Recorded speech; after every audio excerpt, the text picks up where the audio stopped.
কথা বলবো টান টান আধ ঘন্টা। আমরা এই মুহূর্তে দাঁড়িয়ে রয়েছি ইসলামপুর জেলায়, ইসলামপুর শহরে, এবং যে বিষয়ে আমরা নজর রাখছি, দীর্ঘদিন থেকে সাধারণ মানুষ দাবি করছিল ইসলামপুরকে যাতে জেলা ঘোষণা করা হয়। কারণ কি? কারণ ইসলামপুরের থেকে বিভিন্ন সাধারণ মানুষরা যারা থাকে তাদের রায়গঞ্জে যেতে হয়। উত্তর দিনাজপুর জেলার অত্যন্ত গুরুত্বপূর্ণ এলাকা ইসলামপুর, কিন্তু ইসলামপুরের কতটা উন্নয়ন হয়েছে সেই বিষয়ে আজ আমরা টান টান আধ ঘন্টা কথা বলবো। নমস্কার, আপনারা দেখছেন ট্রাইব টিভি বাংলা, আপনাদের সঙ্গে আমি নিবেদিতা। এই মুহূর্তে আমাদের সঙ্গে দেখতে পাচ্ছেন তর্ক বিতর্ক শোতে কিন্তু প্যানেল রয়েছে, পুরো প্যানেল। একদিকে রয়েছে কংগ্রেস, একদিকে রয়েছে সিপিআইএম, এবং একদিকে ঠিক আমার পেছনে রয়েছে তৃণমূল কংগ্রেসের সদস্যরা। যে বিষয়ে আমরা কথা বলছি, ইসলামপুর শহরকে কি ইসলামপুর জেলা করা যেতে পারে? প্রথম প্রশ্ন জানতে চাইবো, কি মনে হচ্ছে?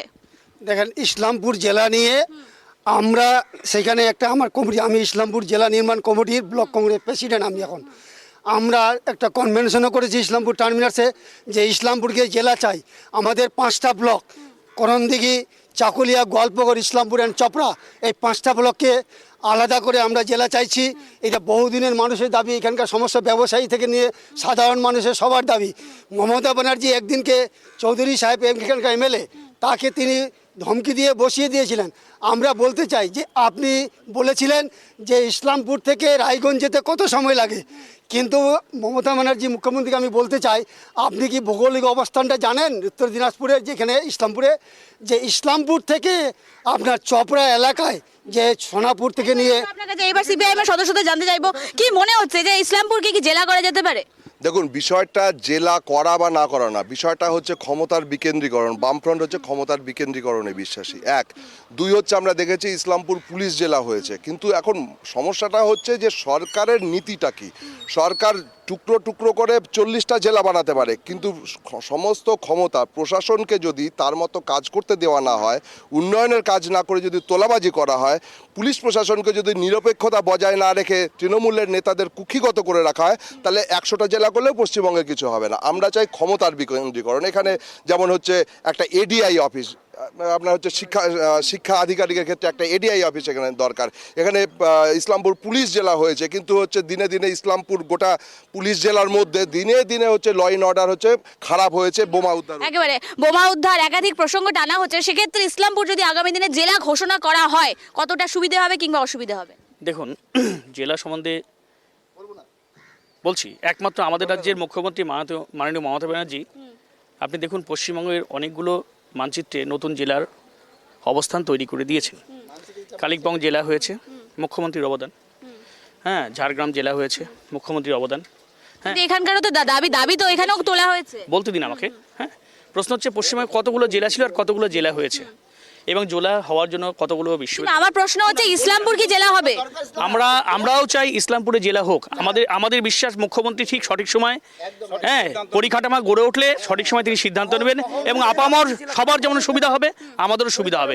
প্রশ্ন হচ্ছে কি বলতো, মুখে বলে দিলাম আর একটা কিছু হয়ে গেলাম। হ্যাঁ, তো ওগুলো বামফ্রন্ট আর কংগ্রেসেরই মানায়। বলছে মুখে বলে দিলাম, সেটা বামফ্রন্ট কংগ্রেসকেই মানায়। পুলিশ জেলা করা হয়েছে এখানে। পুলিশ জেলা এখানকার মানুষের জমি সংক্রান্ত নিয়ে, এখানকার উন্নয়নের সংক্রান্ত নিয়ে মানুষের যে সমস্যাগুলো যায়, এখান থেকে রায়গঞ্জ যেতে যাওয়া তাদের কত অসুবিধা হয় গ্রামে গঞ্জে থেকে। এখানে জেলা হলে, এখানে সমস্ত দপ্তরগুলো হলে সাধারণ মানুষের সবার সুবিধা হবে। এখানে উন্নয়নের ব্যাপার আছে। ইসলামপুরটা একেবারে নিম্ন জায়গায় পড়ে আছে, এখানে উন্নয়নের কোনো ধারা নেই। সেই জেলা নিম্ন জায়গা বলতে কি বলতে চাইছেন? আপনার এখানে কোনো উন্নয়ন হয়নি, কোনো কাজে হয়নি, এখানে সবচেয়ে পিছিয়ে পড়া এলাকা। উনি বলছেন সবচেয়ে পিছিয়ে পড়া এলাকা, সবচেয়ে পিছিয়ে পড়া এলাকা, অথচ পাশেই রয়েছে বাংলাদেশ, পাশেই রয়েছে বিহার। সেক্ষেত্রে কি উন্নয়ন হতে পারে? দেখুন, বিষয়টা হচ্ছে উন্নয়ন তো আর পাশে বিহার আর বাংলাদেশ দেখে হয় না, উন্নয়ন জায়গা দেখেই হয়, এবং একটা নির্দিষ্ট পরিকল্পনা করে করতে হয়। কিন্তু উন্নয়ন হওয়াটা তো দরকার না, পরিকল্পনা করে উন্নয়ন করতে হয়। সব থেকে বড় যেটা ব্যাপার, টিএমসির প্রথম এজেন্ডা পরিকল্পনা হয়, কি করে কাটমানি আসবে, কি করে দলীয় নেতাদের হচ্ছে সম্পত্তি বাড়বে, কি করে চুরি চামারি করা যাবে, এটা হচ্ছে তৃণমূলের এজেন্ডা। ফলে উন্নয়ন বিষয়টা এদের কাছে এই জায়গাটাই আছে। একেবারে উত্তরবঙ্গকে পর্যটন কেন্দ্র হিসেবে জানা যায়। সেক্ষেত্রে বিহার আর বাংলাদেশ তো একেবারে লাগোয়া। দেখুন, একটা কথা বলি, আপনারা একটা দেখবেন উত্তরবঙ্গ থেকে যে পর্যটনের যা বিকাশ হয়েছে, হ্যাঁ, আপনারা যদি খুব ভালো মতো খোঁজ নিয়ে দেখুন, রাস্তাঘাট, ঠিক আছে, হোটেল, হোমস্টে, হ্যাঁ, আগে বলতে দিন, হ্যাঁ, রিসর্ট, এবং বাংলার বিভিন্ন ধরনের প্রকল্পের মাধ্যমে এলাকার যে বিকাশ হয়েছে। এখানকার কি হয়েছে বলি আপনাকে, ইসলামপুরের কথা শুধু উত্তরবঙ্গই আমাদের জাতীয় আয়ের 1% শুধু আমাদের পর্যটন থেকে এসে থাকে, হ্যাঁ, গোটা ভারতে। হ্যাঁ, এটা ওনারা বিশ্বাস করুক না করুক, মনে প্রাণে বিশ্বাস করে যাই না। আপনি দেখুন বিভিন্ন আমাদের পশ্চিমবঙ্গের প্রত্যেকটা রাস্তার পাশে পাশে পথশ্রাতি, ঠিক আছে, প্রত্যেকটা জেলায়। আমার প্রশ্ন সেটা না, আমার প্রশ্ন হলো উত্তরবঙ্গকে পর্যটন কেন্দ্র হিসেবে পরিচয় পায় উত্তরবঙ্গ, সেক্ষেত্রে বিহার পাশে রয়েছে, সেক্ষেত্রে বাংলাদেশ পাশে রয়েছে, এখানে পর্যটন কেন্দ্রের বিশাল স্কোপ রয়েছে, সেক্ষেত্রে কেন বারবার বঞ্চিত হচ্ছে? যতটুকু পর্যটনের সম্ভাবনা রয়েছে তার সদ্ব্যবহার হচ্ছে না। একটু আগেই বলেছেন একজন যে সাপনিকলা ফরেস্ট, সেখানে একটা পর্যটন কেন্দ্র করা যায়, করেনি। এখানে টি ট্যুরিজমের সুযোগ রয়েছে, করেনি, বরং আপনার একটু আগে অ্যাভয়েড করে গেল ওরা। চা শিল্প উত্তরবঙ্গের মধ্যে অন্যতম আমাদের উত্তর দিনাজপুর জেলায়। এই যে বড় বড় চা বাগানগুলোকে তোলাবাজি করে এই কোম্পানিগুলোকে তাড়িয়ে দিয়ে এখন তৃণমূল কংগ্রেস সেই চা বাগানগুলোকে দখল করছে, দখল করে টুকরো টুকরো করে বিক্রি করে দিচ্ছে, সেখানকার শ্রমিকরা কাজ হারা হচ্ছে। হ্যাঁ, সমস্ত জায়গায় একেবারে কি বলবেন, এই যদি পর্যটন কেন্দ্র করে যায় কতটা উন্নয়ন হবে এলাকায়? তোলাবাজির জন্য মমতার সরকার কথাই নয়, উন্নয়নে বিশ্বাস রাখে, কাজে বিশ্বাস রাখে। ইসলামপুরের কথা যদি আপনি তুলে ধরবেন, এখানে কংগ্রেস বা বামপন্থের নেতাগুলো বলতে পারে যে উন্নয়ন হয়নি, উন্নয়নের দিকে অনেক হয়েছে ইসলামপুর। কি হয়েছে? আজকে পলিটেকনিক কলেজ আছে ইসলামপুরে, স্টেডিয়াম আছে ইসলামপুরে, ইসলামপুরে যেখানে আপনারা দাঁড়ায় আছেন এডিও অফিস এত বড় আছে ইসলামপুরে, ঠিক আছে, এখানে অনেক কলেজে শিক্ষক আছে, যাই দেখেন ইসলামপুর কলেজে তৃণমূল ছাত্র পরিষদের ছাত্র আমি, আমাদের এত শিক্ষক আছে, ছাত্র নাই কলেজে কিন্তু শিক্ষক আছে, এত শিক্ষক আছে, আপনারা যাই দেখুন ইসলামপুর কলেজে কত শিক্ষক আছে বা কত শিক্ষক নয়। আমাদের একটাই কথা, ওইটাই কথা বললাম, যারা কিছু করতে পারবে না তারা করবে। একেবারে উনি কলেজের শিক্ষকের কথা বলেন, আসি কলেজের শিক্ষকের কথা বললেন, কতজন শিক্ষক, কিন্তু কলেজে গেলে তো এখন ইউনিয়ন রুম দেখা যায়। কলেজে এবং ইসলামপুর কলেজেও যেভাবে ইউনিয়নের নির্বাচন হয়নি এবং সেখানে একটা চক্র সিন্ডিকেট কাজ করছে, আপনার হচ্ছে সাউথ ক্যালকাটা ল কলেজের মতো ঘটনা যে কোনোদিন ইসলামপুর কলেজে ঘটতে পারে। শিক্ষকের অভাব রয়েছে, পার্মানেন্ট প্রিন্সিপাল নেই, একজনকে ঠুটো জগন্নাথকে টিচার ইনচার্জ করে রেখে লুটে খাচ্ছে তৃণমূলের নেতারা। এই হচ্ছে বর্তমানে ইসলামপুর কলেজের অবস্থা। কলেজে সিন্ডিকেট রাজ, কি বলবেন? দেখেন, আমি প্রথমে বলি, আপনারা মিডিয়ার মাধ্যমে দেখেছেন ইসলামপুর কলেজে বারবার টিএমসি কে বারবার আমাদের টিআইসি কে মারধর করা হচ্ছে, পিটানো হচ্ছে, ধমকানো হচ্ছে। কেন? এই শুধুমাত্র যে টিএমসিপি যেটা আছে, যেটা বিনা ইলেকশনে একটা গঠন করা হয়েছে, যেটা তাদের জোরে গঠন করা হয়েছে, শুধুমাত্র সেটার জন্য আমি তৃণমূল সরকারের কাছে বলবো যে ওই কলেজে 4400 স্টুডেন্টের বেশি স্টুডেন্ট রয়েছে, যে কলেজে 4400 বেশি স্টুডেন্ট রয়েছে, সেই স্কুলে আমাদের আপনারা দেখেন পাস কোর্সে কোনো ক্লাসই হয় না, টিচার আসে না ঠিক তেমন, একবারে কোনো ক্লাস হয় না কলেজে। উনি খবরই নেন না, কলেজে ক্লাস হচ্ছে কিনা খবরই নেন না। আমরা কলেজের খবর রাখি, খবর নিই, ঠিকঠাক মতো ক্লাস হয় এবং সেখান থেকে ভালো স্টুডেন্ট বের হচ্ছে, রেজাল্ট করছে। তারা বিভিন্ন নিটে সিটে বসছে, তারা বিভিন্ন রকমের চাকরিতেও কাজ করছে, বিভিন্ন রকম প্রাইভেট জবও কাজ করছে। নির্বাচন কেন হচ্ছে না, এটা প্রশ্ন হচ্ছে। নির্বাচনের প্রশ্ন তুলছে, নির্বাচনের জন্য আমরাও মমতা ব্যানার্জি থেকে নিয়ে বাত্যবসুক এলাকা হচ্ছে, নির্বাচন হচ্ছে, কিন্তু বামফ্রন্টের একটু বলেন স্টপ, বামফ্রন্ট বা এবিপিবি বা সিপি বা বামফ্রন্টের ছাত্রদেরকে আমি এটা বলবো, তোমাদের যদি ক্ষমতা আছে তো একটা কলেজে, পশ্চিমবঙ্গের একটা কলেজে যদি ইউনিট তৈরি করে দিতে পারো তো ওদিনে আমরা নির্বাচন করবো। একটা ইউনিটে এসএফআই অনেক কলেজে ইউনিট চালায় আজকের দিনে পর্যন্ত। ক্ষমতা থাকলে নিউট্রালে ভোট করে দেখাক, দুষ্কৃতীদের আড্ডা বন্ধ করে কলেজের ইউনিয়ন রুম জবরদখল না করে ভোট করে দেখাক। এসএফআই একা কলেজ দখল ভোটে ইউনিয়ন জিতে আসবে। শূন্যতে নির্বাচন হয় না। যাদবপুরে আজকে যে আমাদের তৃণমূল ছাত্র পরিষদের ছেলের উপরে যে র্যাগিং করা হচ্ছে, এর বামফ্রন্টের সরকার যে এত অত্যাচার করা হচ্ছে, একটা সিসিটিভি ক্যামেরা লাগাতে দিচ্ছে না একটা কলেজে। স্টপ, একটা কলেজ বা ইউনিভার্সিটিতে এই যুগে, মডার্ন যুগে সিসি ক্যামেরা কেন নয়? সিসি ক্যামেরা ইউনিভার্সিটি কলেজে ভোট হয় না, ইসলামপুর কলেজে ভোট হয় না, গোটা রাজ্যে কোথাও ভোট হয় না, যাদবপুর ইউনিভার্সিটিতে ভোট হয়। আমি বলছি গোটা শিক্ষা ব্যবস্থাটা ভেঙে পড়েছে। ইসলামপুর কলেজে দুষ্কৃতীদের আখড়ায় পরিণত হয়েছে। ইসলামপুরে আরেকটা মহিলা কলেজ দরকার। আপনি জানেন কিনা, ইসলামপুর কলেজে যখন পরীক্ষা হয় বাইরে প্যান্ডেল করে করে ত্রিপাল দিয়ে পরীক্ষা নিতে হয়। এখানে আরো কলেজ আছে। বলছে ইসলামপুরে মহিলা কলেজে দরকার। দেখেন এটা বারবার একটা অভিযোগ, আমাদের এখানকার বিধায়ক বারবার বলেছেন এটা আমাদের ইসলামপুরে মহিলা কলেজ দরকার, কিন্তু এইখানকার কলেজে যারা এইখানকার তৃণমূল নেতা যারা রয়েছেন তাদের নয় দরকার, আমাদের একমাত্র একবারে ইসলামপুরে মহিলা কলেজ দরকার, বারবার প্রস্তাব উঠছে, এটা কেন বাস্তবায়িত হচ্ছে না? একটু আগে বললো, দুটো কথা বলতে চাই, আপনারা তো আমার কথা শুনছেন না, আমাদের শুনছেন না। না কেন শুনবো না, সবাই শুনছে।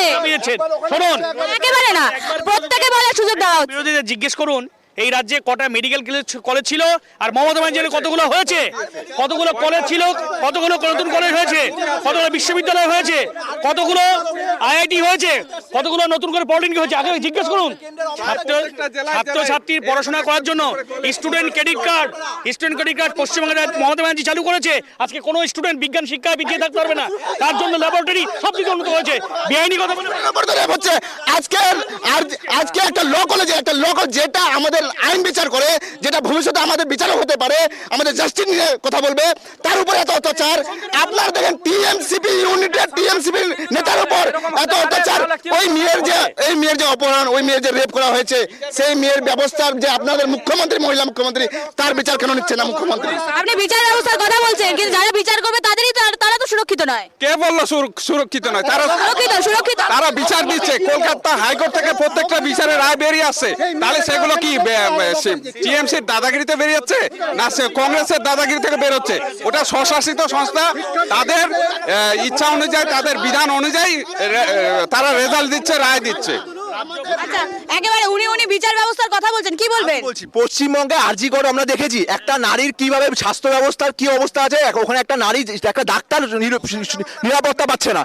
আমরা আর ল কলেজে দেখলাম কি অবস্থা আছে, ইসলামপুরও আমরা দেখেছি। ইসলামপুর কলেজের কথা বলছে, ইসলামপুর কলেজে নারীদের সুরক্ষা কি আছে? ওখানে একটা গার্লস হোস্টেল ছিল, সেই হোস্টেলে একটা নারী থাকতে পারে না। বর্তমানে ওটা আইআইটি কলেজের হোস্টেল বানিয়ে রেখেছে, ওখানে একটা নারী থাকতে পারে। নারী সুরক্ষার কথা বলছে, কারণ ওখানে ইউনিয়নের নামে তৃণমূলের দুষ্কৃতীরা নারীদের উপর অত্যাচার করে, নারীদের মোলেস্ট করে, নারীদেরকে ইভটিচিং করে। এটা ইসলামপুর কলেজের ঘটনা, অত দূরে যেতে হবে। ইসলামপুর কলেজের ঘটনা বলছেন উনি। ইসলামপুর কলেজের উনি স্টুডেন্ট, প্রথমে উনাকে এটা জিজ্ঞাসা করুন উনি কি ইসলামপুর কলেজের স্টুডেন্ট। আমি ইসলামপুর কলেজ, আজ আপনারা যা ইসলামপুর কলেজে দেখুন, তুলে দেখুন কত কিছু হয়েছে। বামফ্রন্টের যুগে থেকে আমাদের ইসলামপুর কলেজে কত উন্নতি হয়েছে। বামফ্রন্টের যুগে এক্সাম রাস্তার ঘাটে মাঠে রাস্তার মধ্যে এক্সাম দিতে ছেলেগুলো, টিচারের কোনো সম্মান ছিল না, এখন টিচারের অনেক সম্মান আছে। এখন উনি টিচারের সম্মানের কথা বলছেন, অথচ আমরা কি দেখছি, ইউনিয়ন রুমে চলছে মদের আসর, ইউনিয়ন রুম হয়ে গেছে মাসাজ পার্লার। কি বলবেন? উনি উন্নয়নের কথা বলছেন, অথচ ইউনিয়ন রুম হচ্ছে মাসাজ পার্লার হয়ে গেছে আজকাল। একদম দেখেন, এটা হচ্ছে প্রশ্ন, একদম সঠিক কথা আপনি বলে দিয়েছেন ওদের মুখে নিজেই। ইসলামপুর কলেজে আপনারা দেখবেন, ইসলামপুর কলেজে মহিলাদের কোনো সুরক্ষিত নয়। ইসলামপুর কলেজে একটা পার্ক হয়ে গেছে, কোনো কাজ হয় না। ইসলামপুর কলেজে শুধুমাত্র টিএমসিপি দাদাগিরি চলে, কারো কিছু চলে না। আপনি গিয়ে দেখবেন, আপনি প্রত্যেকটা ক্লাসে খবর নিয়ে দেখবেন, শুধুমাত্র টিএমসিপির নেতাদের রাজ চলছে, কোনো বাচ্চাই ক্লাস করতে পারছে না। এটা হচ্ছে তৃণমূল সরকারের রাজত্বকাল এবং এডুকেশন আমাদের ইসলামপুরে। একেবারে উনি বলছে ইসলামপুরে একাধিক অভিযোগ কিন্তু উনি তুললেন, কি বলবেন এই প্রসঙ্গে? প্রথমে অভিযোগ কারা তুলে? যাদের কিছু করার ক্ষমতা নেই। আমি আপনাদের বারবার বলছি, অভিযোগ তারাই তুলবে যাদের কিছু করার ক্ষমতা নেই। মমতা ব্যানার্জি উন্নয়নে বিশ্বাস রাখে, কথাই নয়, উন্নয়ন করে দেখাইছে। উন্নয়নের কথা বিষয় রাখেন। ইসলামপুর কলেজে শিক্ষক নেই, ওরা চিৎকার করছে ঠিকই। ইসলামপুর কলেজে বাম জমানায় সায়েন্সের যে কটা সাবজেক্ট খুলেছিল তার বাইরে একটা নতুন কোনো অনার্স খোলেনি। পড়াশোনার জন্য যেটা দরকার সেটা না, স্টুডেন্ট 800 টাকা লুটে খাচ্ছে। ওরা হচ্ছে গোল্ডেন জুবলির জন্য প্রায় 60 লক্ষ টাকা কালেকশন করেছিল, লুটে খাচ্ছে ইউনিয়ন এবং টিচার ইনচার্জ মিলে, এবং তার মাথায় বসে আছে গভর্নিং বডির মেম্বাররা, ওখানে লুটে খাওয়া। ইসলামপুর কলেজে আইসিটি স্মার্ট ক্লাস তৈরি করা হয়েছে, প্রত্যেকটা ডিপার্টমেন্টের ক্লাসরুমে যা দেখবেন স্ক্রিন আছে, স্ক্রিন রাখা হয়েছে। ইসলামপুর কলেজে 1 টাকা দিব স্মার্ট ক্লাসের কথা বলছে, এক একটা টিভির এলইডি টিভি লাগিয়েছে, তার জন্য কয়েক লক্ষ টাকা বিল করেছে। একটা এলইডি টিভিতে কয়েক লক্ষ টাকা। আমার কাছে তথ্য আছে, আমি তথ্য দিতে পারি। আমি তথ্যের কথা বলছেন, স্মার্ট টিভির নামে দুর্নীতি। একটাও প্রমাণ বামফ্রন্টের ছেলে, শুনুন, আমি আবার বলছি, বিরোধীরা সবসময় অপপ্রচার করবে, অপপ্রচার করে শিরোনামে থাকার চেষ্টা করবে, কিন্তু তার জন্য পশ্চিমবঙ্গের উন্নয়ন থেমে থাকবে না। মমতা ব্যানার্জির উন্নয়নে প্রত্যেকটা মানুষের ঘরে ঘরে পৌঁছে গেছে এবং আগামীতে আরো বেশি সেই উন্নয়ন সফল পাবে। মানুষকে যাতে বিভ্রান্ত না করতে পারে, সবসময় আমরা তাদের সাথে আছি। আমাদের সরকার মা মাটি সরকার। মমতা ব্যানার্জির প্রত্যেকটা আমরা যে বিষয়ে শুরু করেছিলাম ঠিক সেই বিষয়ে আবার আসবো। ইসলামপুর এলাকা কি উন্নয়নের শিখরে যাবে? ইসলামপুরকে কি উন্নয়ন দেখবে এখানকার মানুষ? আমরা জানতে চাইবো এখানকার মানুষ, সাধারণ মানুষ কি উন্নয়ন দেখতে পাবে কখনো? দেখেন, আমি একটা কথা বলি, যে আগামী যতদিন পর্যন্ত তৃণমূল সরকার আছে, শুধুমাত্র দুর্নীতি, ঘুষখোরি, লুট, গুন্ডামি, রেপিস্ট, তাছাড়া আমরা কোনো কিছু দেখতে পারবো না যতদিন পর্যন্ত ইসলাম আমাদের পশ্চিমবাংলায় তৃণমূল সরকার রয়েছে আর কেন্দ্রে বিজেপি সরকার রয়েছে। এই কেন্দ্রে বিজেপি আর তৃণমূল, এটা হচ্ছে বিজয় মূল। একেবারে বলছো তৃণমূল বিজেপি গটাপ। দেখুন, এটা করেই তো থাকতে হবে। সিপিএম আর কংগ্রেসের কিচ্ছু করার নেই। মানুষকে বিভ্রান্ত করে, মানুষের অপপ্রচার করে, মানুষের বেআইনি কথা বলে, মানুষের প্রতি অভিযোগ করে মানুষকে সঠিক দিশা দেখাতে পারবে না। কারণ পশ্চিমবঙ্গের উন্নয়ন তাদের চোখে আসে না। হ্যাঁ, তারা প্রত্যেকটা বাড়ি বাড়ি যে উন্নয়ন করছে সেটা নিয়ে কিছু বলবে না। কিন্তু প্রশ্ন উঠছে, ওনারা বলছে বিজেপি তৃণমূল গটাপ, অথচ দেখা গেছিল সিপিআইএম কংগ্রেস তো একসময় একে অপরের প্রতিদ্বন্দ্বিতা করতে। তারা প্রতিদ্বন্দ্বিতা করতেন, আবার তারা বহুদিন ধরে কি করেছে বলতো, একসাথে আবার ওই সাপের গালে চুমু, বাঘের গালে চুমু করে তারা রাজনীতি করেছেন। বাইপাস বন্ধ করবে, মানুষের অসুবিধা করবে, রেলওয়ে বন্ধ করবে, এদের কাজ তো এটাই।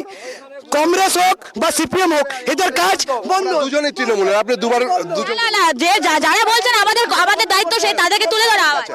আমি ওনাকে থামাবেন। আমি আপনাকে যদি প্রশ্ন করি, আপনি অভিষেক ব্যানার্জিকে চেনেন? কি বলবেন বলুন? চেনেন কিনা অভিষেক ব্যানার্জি? বাংলা অভিষেক ব্যানার্জি বলতে এমপি অভিষেক ব্যানার্জি মমতা ব্যানার্জির ভাইপোকে চেনে। সিবিআই এত বড় একটা এজেন্সি, তারা চার্জশিটে নাম দিল, টাকা চেয়েছে জনৈক Abhishek Banerjee, Abhishek Banerjee MP, Abhishek Banerjee leaves and বাউন্সের হচ্ছে সিইও ছিলেন। তার এই পরিচয়কে গোপন রেখে বলা হচ্ছে জনৈক অভিষেক ব্যানার্জি। এখান থেকে সেটিং পরিষ্কার হয়ে যায় আরজি কর নিয়ে, সেটিং পরিষ্কার হয়ে যায় 100 দিনের কাজের দুর্নীতির কথা যখন বিজেপি সরকার বলে, সেই অজুহাতে পশ্চিমবঙ্গের মানুষকে বঞ্চিত করে, টাকা বন্ধ করে দেয়। কিন্তু সেই বিজেপি সরকার, যে তৃণমূলের প্রধান মেম্বাররা এবং হচ্ছে অনেক ক্ষেত্রে আমলারা যারা যুক্ত থাকলেন, দুর্নীতি করলেন, তাদের বিরুদ্ধে এফআইআর করে জেলে ঢোকায় না। এখান থেকে পরিষ্কার বলতে চাই। আমরা আরেকটি বিষয় জানতে চাইবো, সিবিআই বারবার বাংলায় আসছে, কেন দরকার পড়ছে? রাজ্য পুলিশ কি করছে, কি মনে হয়? দেখেন, রাজ্য পুলিশ তো এখন সব জায়গায় দেখো যে টিএমসি নেতাদের কাজটা রাজ্য পুলিশই করছে প্রত্যেক জায়গায়। আইসি গুলো দেখবেন ওরা ব্লক প্রেসিডেন্টের কাজ ডিউটি করতেছে। তাহলে এখানে সিবিআই না আসলে কে আসবে? আজকে পশ্চিম বাংলায় যে শিক্ষা চুরি, যে কতগুলো মন্ত্রী তাদের জেলে গেল, এটা কি সবাই জানে না? যে কত, সে পার্থ চট্টোপাধ্যায় থেকে শুরু করে সমস্ত এমপি মন্ত্রীগুলো জেলে খাটলো। আজকে পশ্চিম বাংলার যে শিক্ষার অবস্থাটা, যে আজকে 26,000 যে টিচার যে বাতিল হলো। উনি যেটা বললেন সিবিআই বারবার আসছে রাজ্যে, কেন দরকার পড়ছে সিবিআই? আমি দুইটা কথা বলবো।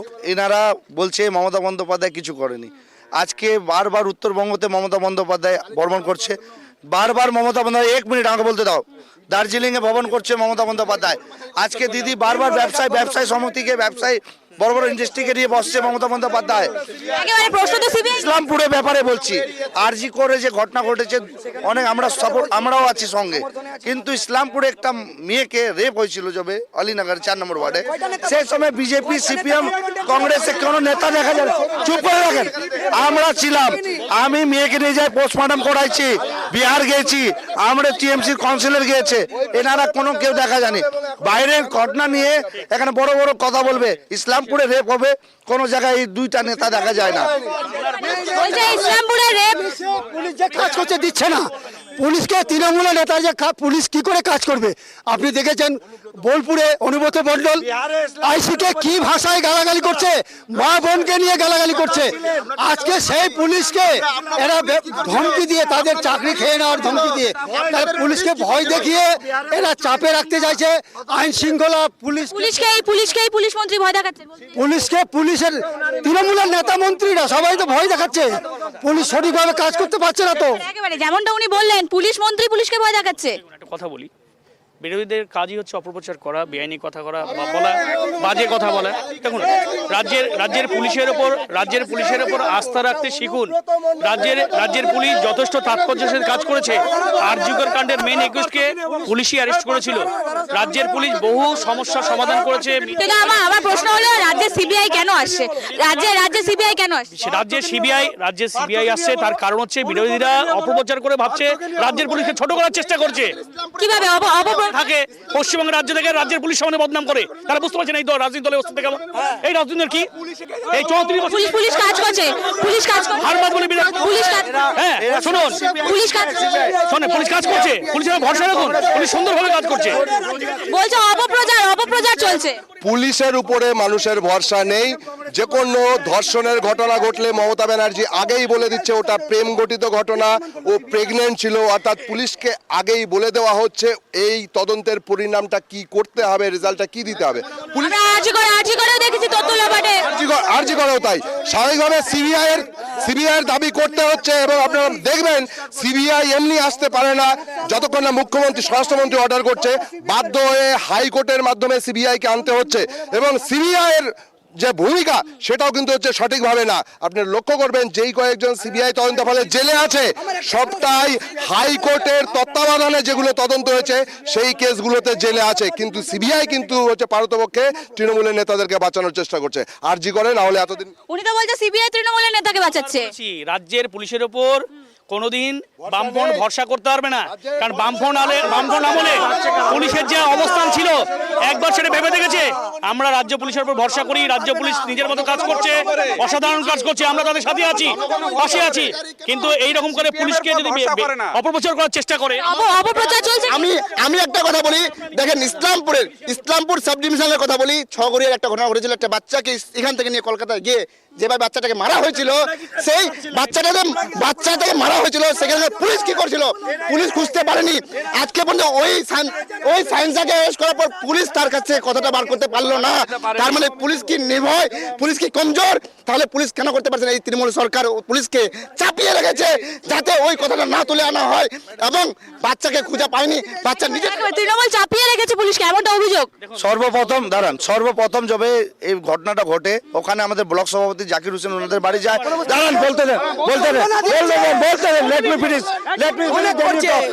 তারপর আমাদের জাকির হোসেন গিয়েছিলেন, পুলিশকে বারে বারে ওখানে চাপ সৃষ্টি করেছে।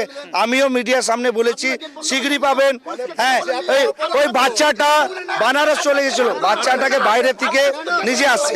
এইটা আমাদের ধারণা যে ভিক্টর বাবু যে কংগ্রেসের বড় লিডার, ও কলকাতা থাকে, ওখান থেকে সেটিং করে বাচ্চাটাকে অন্য জায়গায় পাঠিয়েছিল রাজনীতি চমকানোর জন্য, নোংরা রাজনীতি চমকানোর জন্য। ভিক্টর নামে একটা নেতা আছে, আমি ভালো করে জানি না, বড় নেতা হয়ে বেড়াচ্ছে, ওই করেছে এটা ঘটনা। আমি চ্যালেঞ্জ দিয়ে বলতে পারি। একদম দেখেন, একটা কথা দেখেন, আপনারা দেখেন, আপনি দেখেন একটা ধনতলায় যাওয়া হয়েছিল, একটা বাড়ি থেকে একটা মানুষকে অপহরণ করে মানুষকে আপনারা দেখেন একটা এফআইআর হয়েছিল। সব থেকে বড় ঘটনার যদি পিছনে যদি তদন্ত করা যায়, ভিক্টরের হাত থাকবে। ওই বাচ্চাটাকে ওখানে সেটিং করে পাঠাচ্ছে অন্য জায়গাতে, বাচ্চা নিজে এসেছে, বাচ্চা থেকে পুরো তদন্ত করছে, এখনো চলছে, কলকাতা নিয়ে গেছে পুলিশের জন্যই বাচ্চা। প্রথম কথা, একটু যদি বেসিক জায়গা থেকে আসেন, একটা শিশুকে কেন নিজের পরিবার ছেড়ে কারখানায় কাজ করতে যেতে হচ্ছে? মমতা ব্যানার্জির পশ্চিমবঙ্গের তার অপশাসনের সব থেকে বড় উদাহরণ, যে বাচ্চাটার প্রাইমারি স্কুলে যাওয়ার কথা ছিল সে জিন্সের কারখানায় তাকে কাজ করতে যেতে হচ্ছে কলকাতায়। এটা হচ্ছে মমতা ব্যানার্জির সব থেকে বড় অপদার্থতা। দুই, পশ্চিমবঙ্গের পুলিশ কত অপদার্থ যে এই বাচ্চাটাকে রিকভার করতে পারছে না। তৃণমূল কংগ্রেসের ব্লক প্রেসিডেন্ট গিয়ে তার বাড়িতে গিয়ে বলছে একে রিকভার করো, তারপর পুলিশ হচ্ছে কাজে নামছে। অর্থাৎ পশ্চিমবঙ্গের পুলিশ তৃণমূলের নেতাদের কথা ছাড়া এক পা নড়ে না। তৃতীয় কথা হচ্ছে এই বাচ্চাটাকে পুলিশ উদ্ধার করতে পারেনি, বাচ্চাটা নিজে ফিরে এসছে, এবং ফিরে এসছে কোন সময়? যখন হচ্ছে জনগণ এবং আমাদের পার্টির নেতারাও হচ্ছে সিপিএম এর নেতারাও সেখানে ইনভলভ হয়েছিলেন, আন্দোলন করছে, তখন কোনো চাপে পড়ে, পুলিশের চাপে পড়ে তারা হচ্ছে। আপনারা যে প্রসঙ্গে বলছেন আরেকটি প্রসঙ্গ তুলে আসবো। কিছুদিন আগে আমরা দেখতে পেরেছিলাম সোশ্যাল মিডিয়ায় একটি ভিডিও ভাইরাল হয়েছে, যেখানে একটি নাবালককে উল্টো ঝুলিয়ে তাকে ইলেকট্রিক শক দেওয়া হয়েছে। এখানে তার কথাই বলা হচ্ছে পশ্চিমবঙ্গে আইন শৃঙ্খলা নেই, পশ্চিমবঙ্গে মহিলাদের নিরাপত্তা নেই, পশ্চিমবঙ্গে শিশুদের নিরাপত্তা নেই, যে শিশুর স্কুলে যাওয়ার কথা তাকে কারখানায় কাজ করতে যেতে হচ্ছে, সেখানে তার উপর অত্যাচার হচ্ছে। পশ্চিমবঙ্গের পুলিশ নির্বাক দর্শক, ওই তৃণমূল কংগ্রেসের ব্লক প্রেসিডেন্ট, জেলা প্রেসিডেন্ট, তারা যতক্ষণ না অর্ডার করছে ততক্ষণ পুলিশ এক পা নড়ছে না। এটাই তো অপশাসনের নমুনা। এবার হচ্ছে যদি কেউ আটকে রেখে থাকে তাহলে পুলিশ কেন তার বিরুদ্ধে ব্যবস্থা নিতে পারছে না? পুলিশ কেন ব্যবস্থা নিচ্ছে না? বিনয় কংগ্রেসের কথাটা একটু মাথায় করুক। তদন্ত চলছে, পুলিশ তদন্ত করছে, তার রিপোর্ট আপনার কথা এখনই করে দেবে? এবার হয় নাকি তদন্ত? পুলিশ কতদিন করবে? আমি আপনাদের কাছে প্রশ্ন, বাচ্চাকে পুলিশ পুড়িয়ে আনতে পারলো না। বাচ্চার মা যখন কলকাতায় যায়, কলকাতার মাটিতে কান্না করে, তখন মমতা ব্যানার্জি কোথায় ছিল? ভোট চাওয়ার জন্য ইসলামপুর আসতে পারে, কিন্তু ইসলামের মা একটা কান্না করবে ওখানে। একেবারে ভোট চাইতে তো আসতে পারেন মন্ত্রীরা, কিন্তু উন্নয়নের দিকে কেন আসছেন না? সব থেকে বিষয়টা হচ্ছে, আপনি যে আজকে যে এখানে ডিবেটটা করছেন, আপনি টিএমসির কথাবার্তা শুনে তো বুঝতেই পারছেন, এরা কথায় খালি মমতার উন্নয়ন বলে, তো এর বাইরে তো এদের কথা নেই। এদের চোরের দল লুচ্ছা লাপান্ডা, সমাজে যত একদম বাজে কাজ করে বলা, তারাই হচ্ছে টিএমসির নেতা। এরা বড় বড় কথা বলবে, এরা উন্নয়নের কথা বলবে, এরা হচ্ছে চুরি দিয়ে ব্যস্ত থাকে। এই পশ্চিমবঙ্গ রাজ্যটাকে শেষ করে দিল তৃণমূল, এটা হচ্ছে বড় কথা। রাজ্যকে শেষ করে দিচ্ছে তৃণমূল, মারাত্মক অভিযোগ তুলছে। 34 বছরে সরকারকে তুলে ফেলে দিল মানুষরা, এদেরকে 39 বছর আগে তুলে ফেলে দিয়েছে। মমতা বন্দ্যোপাধ্যায়ের উপরে বিশ্বাস আছে, তার জন্য মমতা বন্দ্যোপাধ্যায় ক্ষমতাতে আছে, না হলে এরা চলে আসতো। একটাও সিট নাই, একটাও সিপিএম এর সিট নাই। নির্বাচনের আর কয়েক মাস বাকি, কি মনে হচ্ছে বামফ্রন্ট কি ফিরে আসতে পারে? আপনি একটা জিনিস দেখবেন, আপনি যদি দেখেন গুগলে সার্চ করেন, যদি লেখেন চোর, দেখবেন নাম আসবে তৃণমূল। একেবারে মারাত্মক অভিযোগ কিন্তু। দেখুন আমরা আবার বলেছি, কিন্তু আমরা অপপ্রচার, কুৎসা, বিভ্রান্তকর কথা এগুলো কারা বলে? যারা উন্নয়নের কাজ করে তারা বলে, তাদের মুখে এগুলো মানায় না। আপনি তাদের মুখেই শুনবেন, যারা 34 বছর ধরে রাজ্যটার অবস্থা কি করেছিল তাদের মুখেই মানায়। আমি একটা কথা বলি, ওনারা আগামী 26 ইলেকশন আপনারা দেখিয়ে দেবো মমতা ব্যানার্জিকে, সরকারকে, যে আগামী দিন যদি উচিত ভোট হয়, সঠিক ভোট হয়, নাই জাস্টিস ভোট হয়, তাহলে আপনারা দেখতে পাবেন যে মমতা ব্যানার্জি সরকার হারিয়ে ফেলেছে। উচিত ভোট হবে কি মনে হচ্ছে? তৃণমূলের জামানায় উচিত ভোট, তাহলে এতদিন ধরে চুরি চামারি করে এদেরকে পুষলো কেন? আর পুলিশকে কেন ক্যাডার বানালো তৃণমূল? এ রাজ্যে ভোট হবে বলে আশা করি না। সেন্ট্রাল বাহিনী দিয়ে তো আপনারা সব নির্বাচন করাচ্ছেন, তারপরেও আপনারা আমাদের উপরে সন্দেহ করছেন। কোনো ফুটেজ দেখাতে পারবেন? কোনো ফুটেজ নেই আপনাদের কাছে। আমাদের মমতা বন্দ্যোপাধ্যায় যত কাজ করেছে এই পশ্চিমবাংলা তার জীবনে কোনো সরকার করতে পারবে না। আর আমরা বিশ্বাসী মমতা বন্দ্যোপাধ্যায় আগামী এই যে এরা যে ভোটের কথা বলতেছে, এরা বুকে হাত দিয়ে বলুক যে পঞ্চায়েত ভোট যে এখানে হলো, কেন পুলিশকে বুথে দেওয়া হয়নি, সেন্ট্রাল ফোর্সকে কেন যেতে দেওয়া হয়নি? সেখানে 8টার সময় কি করে ভোট হয়ে গেল? দেখুন আবার বিভ্রান্তকর কথা, আমরা আবার বলেছি, সেন্ট্রাল গভর্নমেন্ট, সেন্ট্রাল পুলিশ দিয়ে রাজ্যে পঞ্চায়েত ইলেকশন হয়েছে, আপনারা দেখেছেন, সেখানে আমরা জয়যুক্ত হয়েছি। আমাদের জয়যুক্তে বা আমাদের সাফল্যে তারা সেই জায়গায় দাঁড়াতে পারছে না। পঞ্চায়েত ভোটে একজন মানুষের অধিকার, ভোটের অধিকার কেড়ে নিয়েছে এরা, ওদেরকে ওটাই জিজ্ঞাসা করেন।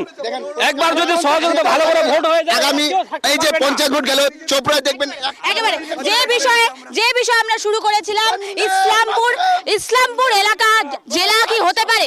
কারণ ইসলামপুরে মানুষ দীর্ঘদিন থেকে বঞ্চিত। এখানকার সাধারণ মানুষকে রায়গঞ্জ যেতে হয়, যে কোনো একটা ছোট্ট কাজ করতে রায়গঞ্জ দূর পথে যেতে হয়। সেক্ষেত্রে ইসলামপুর যদি জেলা হয়, সাধারণ মানুষের কতটা সুবিধা হবে। পাশাপাশি আসন্ন নির্বাচন আর কিছুদিন বাকি, সেই নির্বাচন কি সুষ্ঠুভাবে সম্পূর্ণ হবে? সাধারণ মানুষ কি তাদের প্রাপ্য ফিরে পাবে, নাকি মিলবে শুধুই প্রতিশ্রুতি? এরকমই বিভিন্ন আলোচনা কিন্তু আমরা আপনাদের সামনে তুলে ধরলাম। এমনই আরো বিভিন্ন আপডেটস নিয়ে আমরা আসবো আপনাদের পাশে। প্রত্যেকে সুস্থ থাকুন, চোখ রাখুন ট্রাইব টিভি বাংলার পর্দায়।